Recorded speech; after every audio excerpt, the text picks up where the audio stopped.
Jangan ngafal Quran kalau kamu gak mau jadi guru. Kenapa saya mengatakan seperti itu? Apa dasar saya bisa mengatakan seperti itu? Apakah tidak boleh hanya ingin hafal Quran saja? Jika memang dituntut mengajar setelah hafal Quran, apa yang akan diajarkan? Sedangkan kita hanya baru menghafal Quran saja. Toib, ikhwan akhwat yang sedang menghafal Quran, atau yang sedang menghafalnya namun belum mengajarkannya.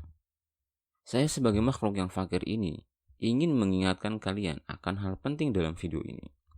Masih dalam pembahasan kitab At-Tibyan fi Adabi Hamalatil Quran, karya Imam An-Nawawi rahimahullahu ta'ala.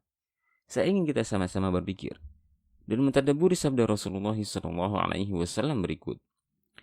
An Uthman radhiyallahu anhu 'an Nabi sallallahu alaihi wasallam qala: "Khairukum man ta'allama al-Qur'ana wa 'allamahu." Rawahul Bukhari. Saya sudah pernah menyinggung hadis di atas pada video lain yang membahas soal pentingnya membangun motivasi intrinsik. Kalau kamu belum tonton videonya, silahkan cek link di box deskripsi. Namun kali ini konteks yang akan saya bahas dari hadis di atas berbeda, yaitu soal pentingnya responsibility atau rasa tanggung jawab atas pengajaran Al-Quran. Jika dulu sebelum menghafal Quran, kamu termotivasi oleh hadis di atas, ingin menjadi manusia terbaik dengan menghafal Quran, maka terapkan keseluruhan esensi yang disebutkan dalam hadis tersebut. Karena keutamaan yang disebutkan di dalamnya terikat dengan dua hal yang tidak bisa dipisahkan. Pertama, mempelajarinya. Kedua, mengajarkannya. Kita semua tahu bahwa menghafal Quran merupakan tahapan dalam mempelajari Al-Quran setelah mempelajari bacaannya.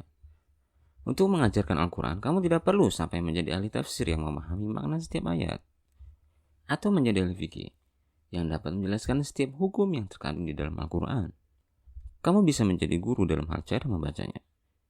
Iya, kamu cukup ajarin orang lain cara membaca Al-Quran yang baik dan benar. Dengan begitu, kamu sudah mengajarkan Al-Quran dan kamu berhak atas keutamaan menjadi manusia terbaik. Karena kamu udah ngelakuin beberapa tahapan mempelajari Al-Quran dan kamu udah ajarin orang lain cara baca Quran. Itulah mengapa kamu jangan anggap remeh penguasaan teori ilmu tajwid.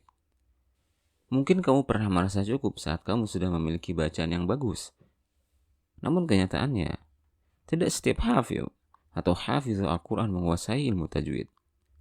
Mungkin mereka punya bacaan yang bagus, bacaan yang sesuai dengan teori ilmunya. Namun saat ditanyakan soal hukumnya, mereka tidak bisa menjawab. Apa akibatnya dari tidak memahami ilmu tajwid dengan benar? Ya, orang yang belajar dari dia tidak bisa punya bacaan yang benar. Saya tidak katakan itu tidak baik. Dengan memiliki bacaan yang bagus, itu sudah menjadi nilai plus buat kamu. Yang bahkan beberapa penghafal Quran tidak terlalu peduli soal itu. Namun, bukankah seharusnya kita berlomba-lomba dalam kebaikan?